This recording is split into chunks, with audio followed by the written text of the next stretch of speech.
Hi అండి. ఈరోజు simple recipe చిక్కుడుగాయలు బంగాళదుంపల fry అండి.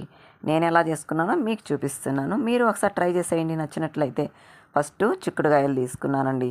కడిగేసి శుభ్రంగా సన్నగా కట్ చేసి గిన్నెలో వేసి సాల్ట్ వేసి ఉడికించుకొని పక్కన ఉంచుకోవాలండి. తర్వాత స్టవ్ వెలిగించుకొని బాండలు పెట్టుకొని 2 స్పూన్ల ఆయిల్, 1 స్పూన్ జీలకర్ర, ఆవాలు, పచ్చెనగపప్పు, ఎండుమిరపకాయలు వేసి బాగా చిటపట అన్నాక ఎర్రగడ్డలు వేద్దామండి. తర్వాత తెల్లగడ్డలు వేద్దాం, కొంచెం కరివేపాకు వేద్దాం.